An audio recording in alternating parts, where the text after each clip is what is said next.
보세요.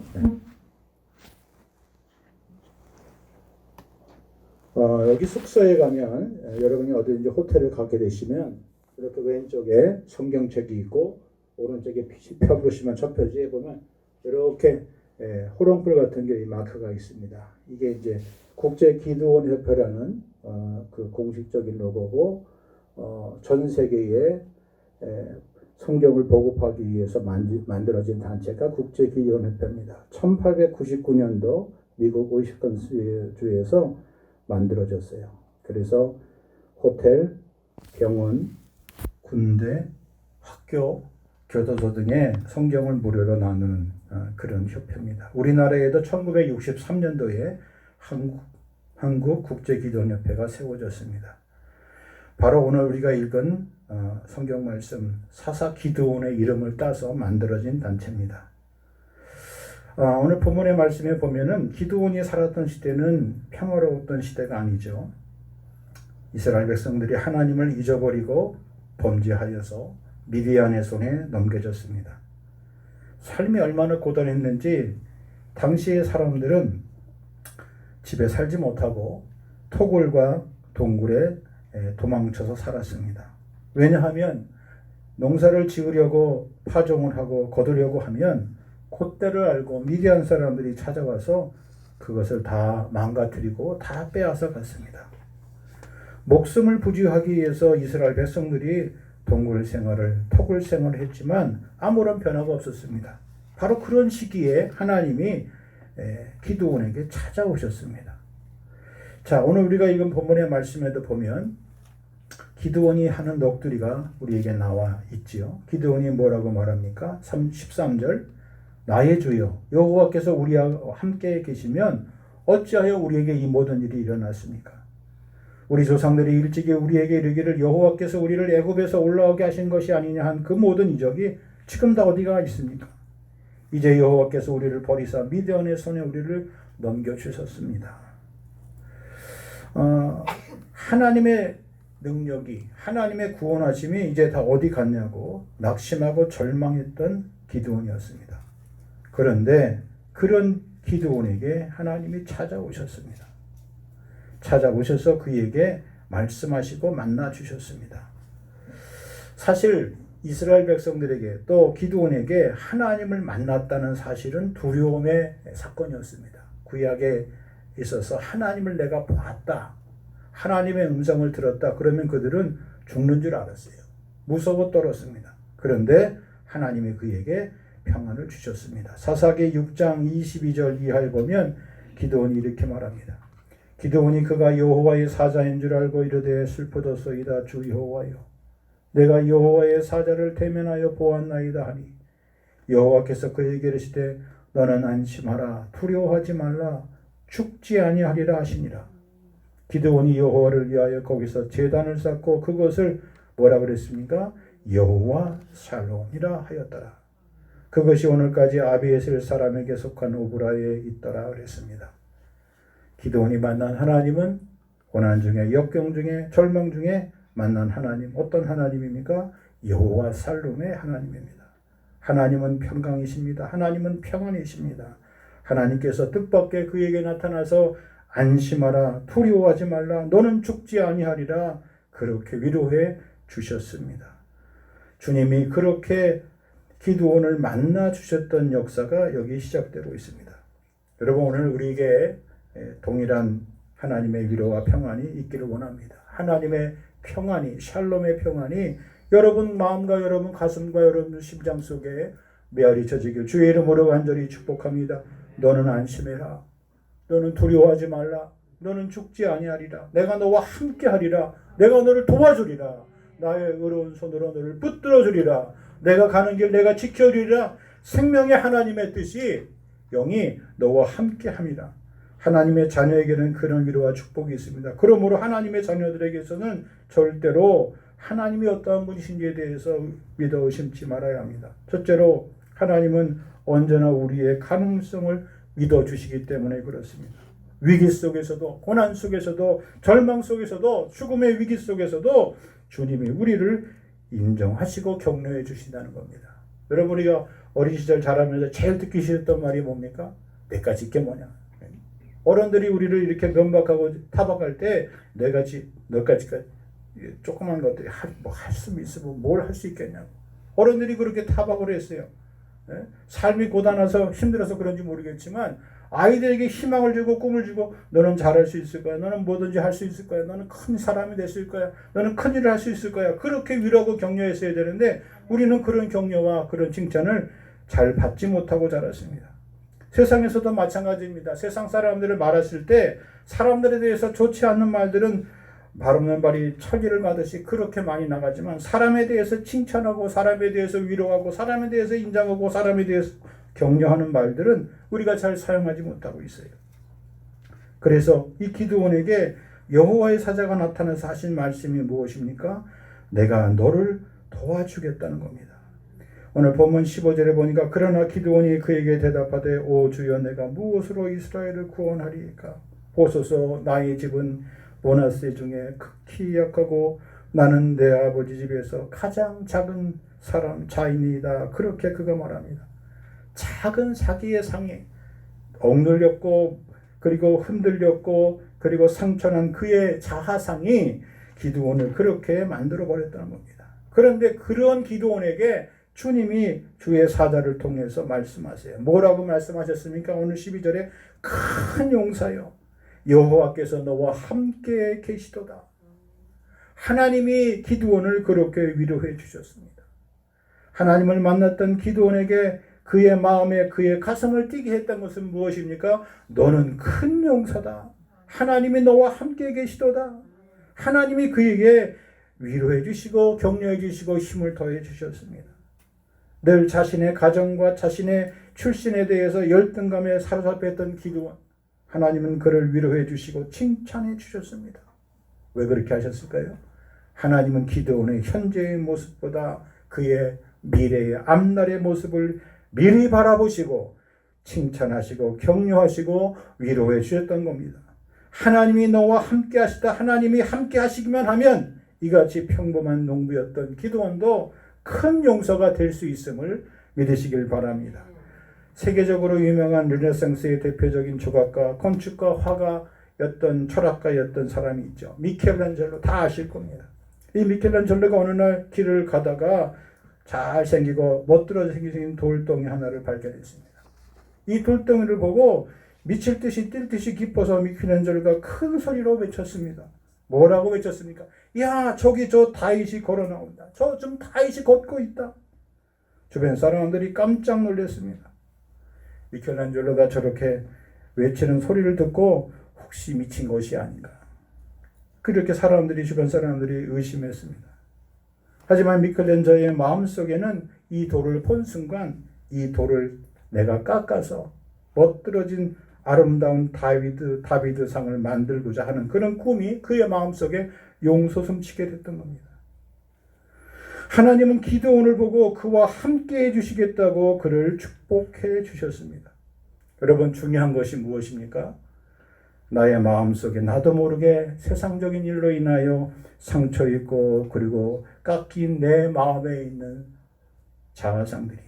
주님께서 말씀하시고 주님께서 축복해 주신 거룩한 말씀의 선포를 통하여서 그것이 회복되어야 될 줄 믿습니다. 주님이 나와 함께 하신다면, 우리 찬송했잖아요. 어떤 고난도 어떤 역경도 견딜 수 있고 이길 수 있다는 그런 믿음의 자세가 무엇보다도 필요함을 말씀해 주고 있습니다. 그래야 기적이 일어납니다. 그래야 역사가 일어납니다. 그래야 회복이 일어납니다. 그래야 치유가 일어납니다. 그래야 돌아옴의 역사가 일어나는 것입니다. 성경이 우리에게 주는 가장 큰 위로와 증거가 무엇이라고 생각하십니까? 보잘것없는 질그릇과 같은 깨어진 사패그릇과 같은 나를 주님이 값지게 쓰셔서 그 안에 주께서 귀하고 존귀한 보배를 담아 쓰신다는 사실입니다. 주님이 베드로를 찾아오셨죠. 마태, 마가, 누가복음과 달리 요한복음에 보면은 베드로에 대한 새로운 기적이 선포가 나옵니다. 베드로는 매우 격한 사람이었어요. 감정이 기복이 심했던 사람이었어요. 대신 그는 열심이 있고 뜨거움이 있고 열정이 차고 넘쳤던 사람이었습니다. 때로 정서적으로 불안정한 그런 경우도 있었지만 그런 베드로를 주님이 바라보시고서 자기에게 나오는 베드로의 모습을 보고 주님이 이렇게 말씀하셨습니다. 요한복음 1장 42절입니다. 내가 요한의 아들 시몬이니 원래 부모가 지어준 이름은 시몬이니 장차 게바라 하리라.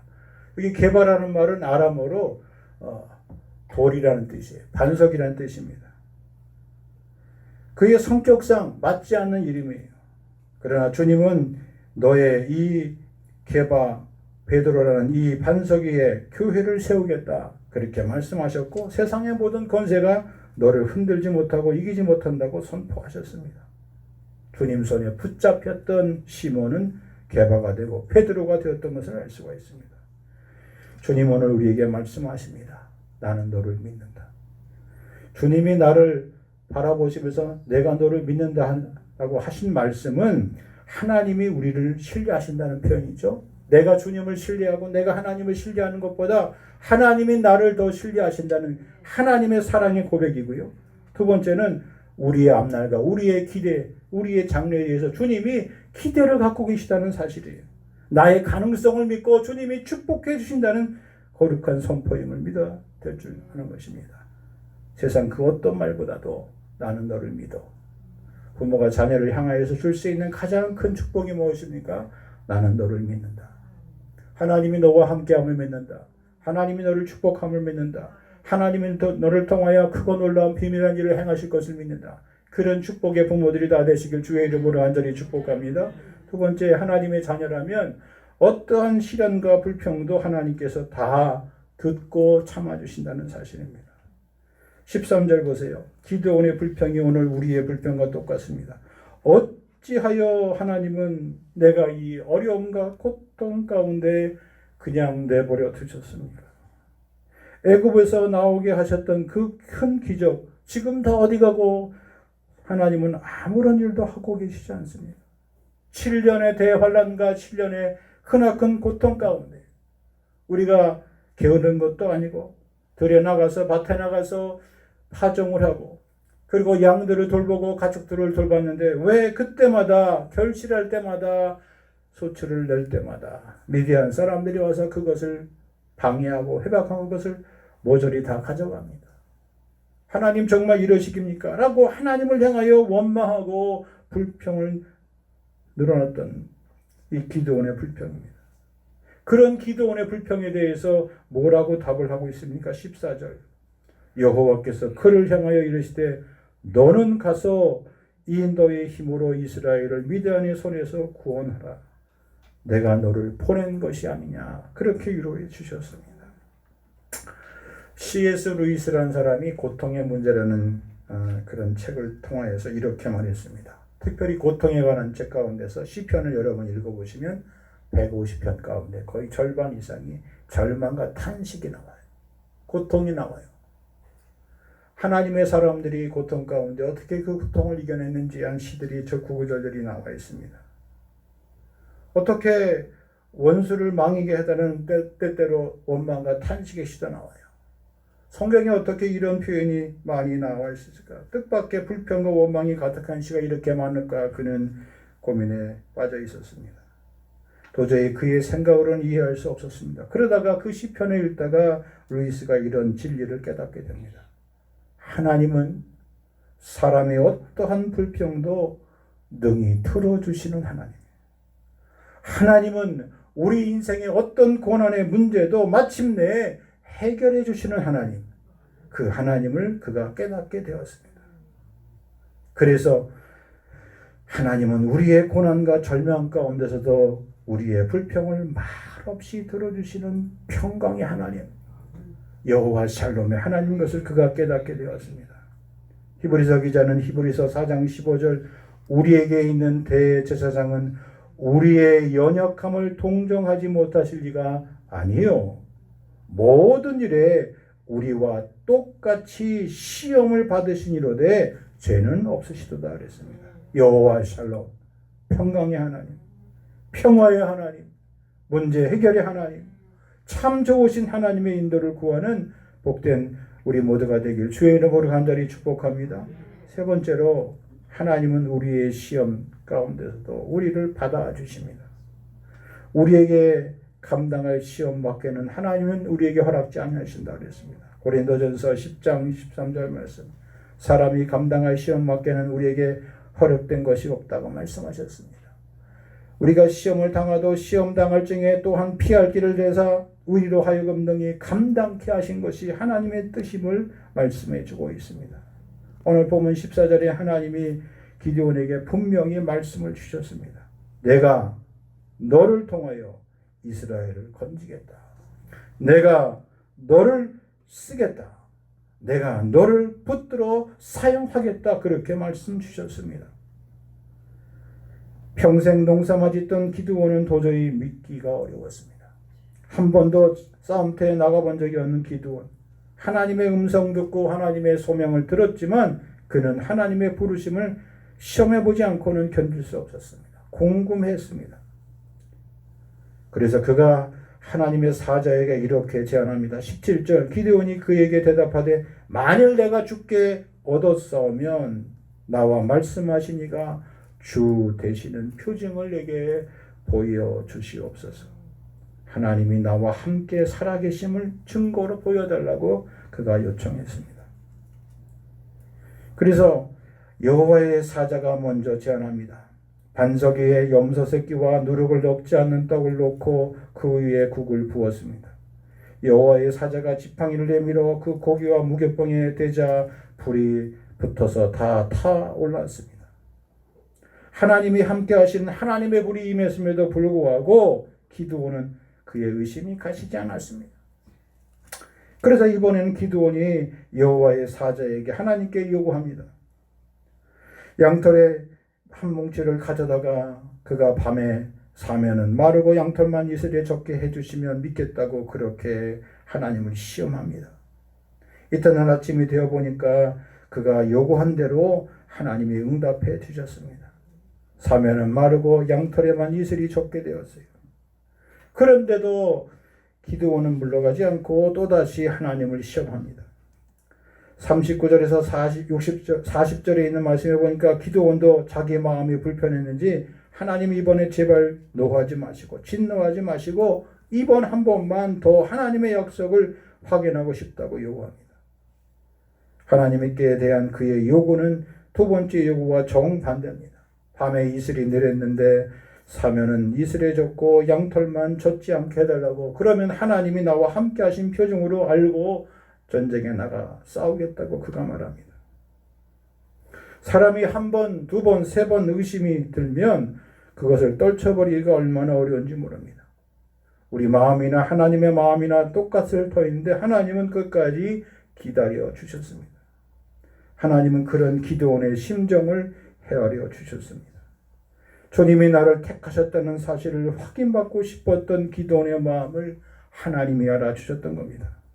여러분, 기드온의 마음이나 저와 여러분의 마음이나 똑같지 않습니까? 우리가 세상을 살아가다 보면 하나님이 계시면 어떻게 나에게 이런 엄청난 일이 닥칩니까? 왜 이런 고난이 내게 다가옵니까? 왜 이런 고통이 찾아옵니까? 왜 이런 낙심하고 절망스러운 일이 내게 닥칩니까? 그런 일이 닥칠 때마다 하나님이 살아계시다면 하나님 나에게 표정을 보여달라고. 이런 나의 약한 모습도 하나님은 가엾이 보시고 다 그것을 허락해 주신다는 사실입니다. 우리가 가끔 기도하다 보면 기도하는 대표 기도 문구 가운데 제가 지금도 잊어버리지 않는 거예요. 하나님 행한 대로 갚으신다면 우리가 하나님 앞에 설 자가 여기 누가 있겠습니까? 그러나 하나님의 긍휼하심과 자비하심이 있기에 오늘도 우리가 힘이 나고 주님 앞에 섰습니다. 여호와의 구원하심이 우리의 인생에 짧고 길음의 대응, 어떤 우리가 줄로, 우리 마음의 줄로, 우리 생각의 줄로 대보고 재보고 따져보고 그렇게 하는 믿는 그런 믿음에도 불구하고 하나님은 여전히 우리를 미쁘게 보고 계시다는 사실이죠. 그것이 오늘도 우리에게 힘이 나게 하는 거예요. 힘이 나게 하는 겁니다. 하나님 앞에 다시 산다는, 다시 선다는, 다시 일어난다는, 다시 시작한다는 그런 믿음의 출발이 되는 것 아니겠습니까? 여러분, 우리가 하나님 앞에 나와서 예배하는 예배의 근본 목적이 무엇입니까? 부끄러워도, 날씨 좀 뜨거워도, 그래도 하나님이 내 마음에 내 심령을 움직여서 하나님 앞에 나올 수 있는 마음 주신 것에 감사하고 오늘 우리가 하나님 앞에 예배하는 것 아니겠습니까? 그것이 하나님의 은혜. 영 죽을 나를 살리신 하나님의 은혜 앞에 우리가 살아가는 거 아니겠습니까? 우리가 살아도 주님을 위하여 죽고 죽어도 주를 위해 죽을 수 있는 이유가 무엇입니까? 하나님이 함께 하시는 겁니다. 이 복음을 증거하고 또 선교여행을 가다 보니까 그 선교에 관한 얘기 가운데 그런 얘기를 제가 종종 들어요. 요즘은 사람들에게 굉장히 그 남을 배려하는 시대라서 함부로 가서 복음을 전하면 저렇게 무식한 사람들이라고, 상식도 없고 경험도 없는 사람이라고 그렇게 말을 하지만 여러분 주변에 보세요. 복음을 분명하게 전하는 사람들은 확실하게 전합니다. 당신 예수 안 먹으면 당신 끝이야. 당신이 지금 삶을 누리는 것도 아무것도 아닌 거야. 당신은 분명히 예수를 믿어야 돼. 예수를 믿지 않으면 지옥 갈 수밖에 없어. 뭐 있던 젊은이가 있던 늙은이가 다 있어라고 사람들이, 세상 사람들은 말을 할지라도 복음의 핵심은 그것입니다. 우리가 하나님의 사람으로 살 수밖에 없는 근본적인 이유가 어디 있겠습니까? 무엇이 있을 수 있겠습니까? 우리는 다 복음의 빚을 진 사람들이, 오늘도 하나님의 은혜의 빚진 자로 살아가는 사람들이 아니겠습니까? 기드온은 이렇게 2번, 3번씩이나 하나님이 나와 함께 하신다는 표정을 보여주셔야 제가 하나님의 사람으로 살겠습니다라고 요구했습니다. 어찌 보면 나약하고 어찌 보면 좀 안타까운 신앙이 적은 모습이지만 이것이 하나님이 보시기에는 더 귀한 것이에요. 우리는 때로 하나님 앞에 이런 시험과 이런 표정을 보여달라고 묻지도 않고 우리 생각대로 살지 않습니다. 결정하고 추진하고 시행하고 삶을 우리 손으로 수습하려고 우리는 애쓰고 있지 않습니까? 하나님 앞에서는 괜찮은 거예요.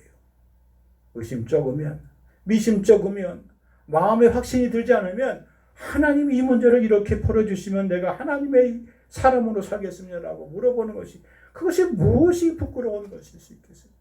그것이 무엇이 우리에게 흠이 될 수 있겠습니까? 주님의 넓으신 품 안에 살고 있는 우리들, 주님의 한량없는 은혜의 품 안에 살고 있는 우리들, 우리의 모든 시험까지도 모든 약함까지도 용납하시는 좋으신 하나님 앞에서 오늘 기드온처럼 탈변하며, 기드온처럼 하나님의 뜻을 물으며, 기드온처럼 용사로서 나가서 싸워 승리할 수 있길 바랍니다. 기드온이 이 확신을 가지고 나가서 싸우죠. 자, 싸우더니 각 지파에서 싸우겠다고 나온 사람들이던 가족의 대표에서 당신이 나가야겠다, 네 큰아들이 나가야겠다, 이렇게 해서 모인 군사들을 다 모아보니까 32,000명이 모였어요. 자, 그 인원 가지고도 싸워도 미디안과 싸움이 될까 말까 한데 하나님이 그 가운데서 두려우거나 무섭거나 억지로 나온 사람들은 돌려보내라, 그렇게 말씀합니다. 아니, 하나님 32,000명을 갖고 나와도 싸움이 될까 말까 하는데 이들을 데리고 어떻게 돌아가라고 합니까? 군사를 줄입니까? 그러나 순종하고 나갔습니다. 마음에 조금이라도 두려움이 있거나 억지로 나왔거나 가정 형편상 군대로 나가서 싸움에 나가기 힘든 사람은 집으로 돌아가 했더니 돌아가기 시작하는데 그 수가 기하급수적으로 늘어갑니다. 32,000명 가운데 22,000명이 다 돌아가 버렸어요. 남은 군사가 꼴랑 10,000명이 남았어요. 그 10,000명을 데리고 싸움터로 가는 도중에 기진맥진 하에서 시냇가에서 물을 먹이는데 물을 먹는 모습들이 아주 가관입니다. 하나님께서 또다시 기드온에게 똑같이 요구하십니다. 물을 먹는데 무릎을 꿇거나 개걸스럽게 먹거나 그렇게 먹는 사람들은 하나님의 군사로 적합하지 않으니까 돌려보내라 그랬어요. 돌려보냈더니 무려 9,700명을 다 돌려보내고 이제 남은 군사가 꼴랑 300명이에요. 그 300을 데리고 하나님께서 싸움에 나가도록 기드온을 독려하십니다. 그들의 손에 쥐어진 것이 칼입니까? 창입니까? 황입니까? 화살입니까? 아무것도 아니고 그들에게 주어진 것은 횃불이고 항아리가 그리고 나팔이, 그것을 가지고 싸움터에 나가게 하십니다. 하나님이 기드온에게 시킨 대로, 기드온이 하나님을 시험한 대로 하나님도 기드온에게 똑같이 시험을 거치셔서 미디안과의 싸움에 임하게 하십니다. 하나님이 일하시는 방법이에요. 기드온의 마음속에서 의심이 생겼어요. 근심이 생겼어요. 그러나 하나님이 그와 함께 하신다는 약속을 믿고 나갔던 기드온에게 큰 승리를 주셨습니다. 싸움의 방법도 간단합니다. 횃불을 들고 큰 소리를 고함을 외치고 항아리를 깨시면서 그 소리를 듣고 미디안의 군사들이 혼비백산하여서 자기들끼리 서로 자중유단이 일어나서 기드온의 300용사들이 역사의 무대에 기록하게 된 겁니다. 기드온 옆에 그 횃불이 바로 하나님이 함께 하신다는 임마누엘의 횃불이 된 줄 믿으시기 바랍니다. 여러분, 세상과의 싸움, 세상과의 다툼, 세상과의 이김, 영적인 싸움이든 육적인 싸움이든 우리에게 주는 선한 믿음의 싸움을 살 때 처음도 두 번째도 그리고 마지막도 끝까지 하나님의 말씀에 순종하였던 이 기드온의 믿음의 모습처럼 그렇게 우리에게도 승리의 역사가 임하기를 주의 이름으로 간절히 축복합니다.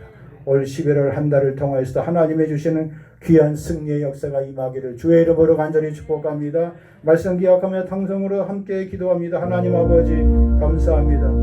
아버지 하나님 문하세 집과 가운데 농사를 짓고 있었던 기도원 하나님 그의 마음에 그의 심령에 찾아오셔서 하나님께서 그에게 고통 중에 임해 주시고 절망 중에 임해 주셔서 저의 가능성을 믿고 큰 용사여 내가 너와 함께하리라. 여호와 살롬이라. 여호와는 평강이라. 안심하라 두려워하지 말라. 내가 너와 함께함이라. 너를 위로해 주리라. 너를 붙들어 주리라. 너와 함께해 주리라. 주께서 약속해 주면서 축복해 주셨던 것처럼 하나님 기억해 주시고 인도하여 주옵소서. 이끌어 주시옵소서. 붙들어 주시옵소서. 축복해 주시옵소서. 저의 장래를 이끌어 주시고 이끌어 주시고만 아니라 하나님 저의 인생의 생활 가운데 값지고 존귀한 보배로운 인생으로 저를 써 주시옵소서. 나는 너를 믿는다.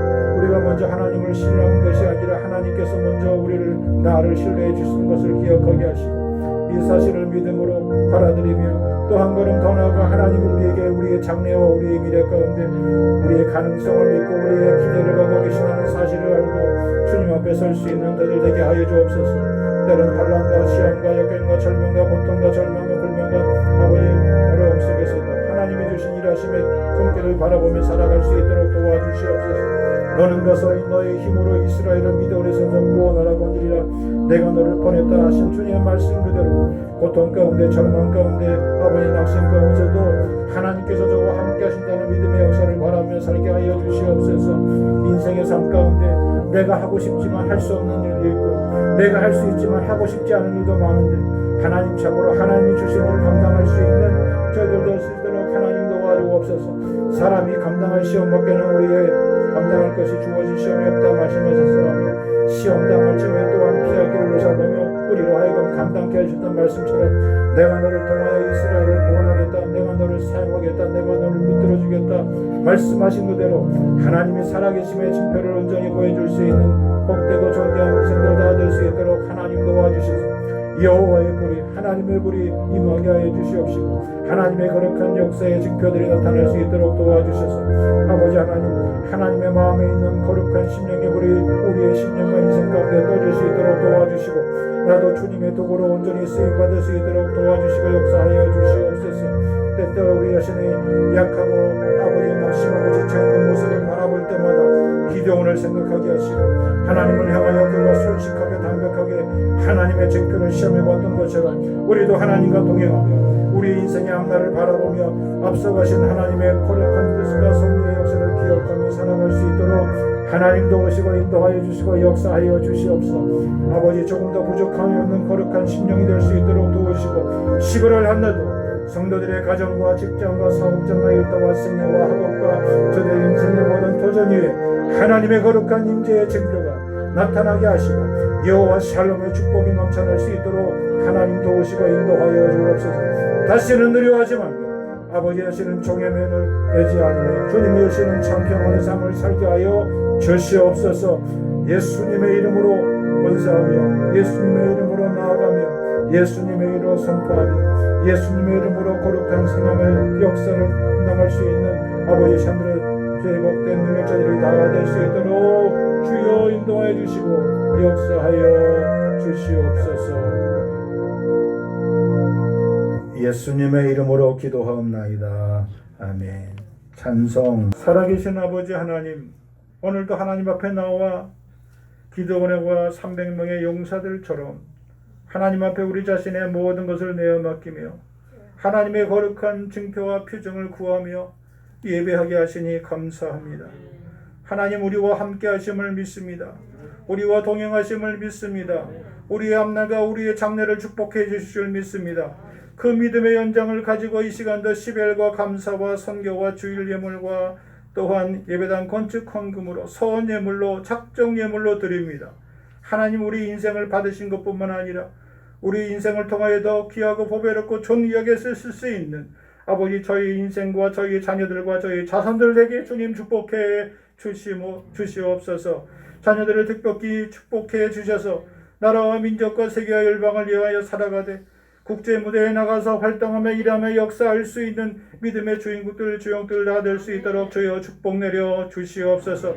이 시간도 육체의 질고로 인하여 투병 중에 있고 치료 중에 있는 성도들을 기억해 주시고 주의 보혈로 발라주시고 주의 보혈로 뿌려주시고 주의 보혈로 씻어주셔서 아버지 하나님, 장부를 깨끗게 해주실 뿐만 아니라 저의 인생의 남은 생애 동안 하나님이신 거룩한 생호흡으로 살아가게 하시고 여호와의 영이, 여호와의 숨이 저들의 인생과 저들의 영혼과 저들의 심령 위에 주님 날마다 채워지게 하시고 들숨과 날숨으로 하나님의 호흡으로 하나님의 영으로 주님 승리케 하시고 건강케 하시고 치유받게 하시고 아버지 하나님의 영광의 지체로 쓰임받을 수 있도록 주님 역사하여 주시옵소서. 이제는 부활이요 생명 되신 주 예수 그리스도의 은혜와 아버지 하나님의 그거 넓으신 사랑하심과 성령의 위로와 교통케 하심이 11월 한 달도 믿음으로 승리하는 삶을 살기로 하나님 앞에 약속하며 나아가는 성도들 머리 위에, 가정 위에, 직장 위에, 사업장 위에, 학업 위에, 저들의 인생의 목표와 꿈과 비전 위에, 세우신 교회 위에, 이 나라와 이 백성 위에 영원토록 길이 함께하여 주시옵기만을 간절히 축원하옵나이다. 아멘.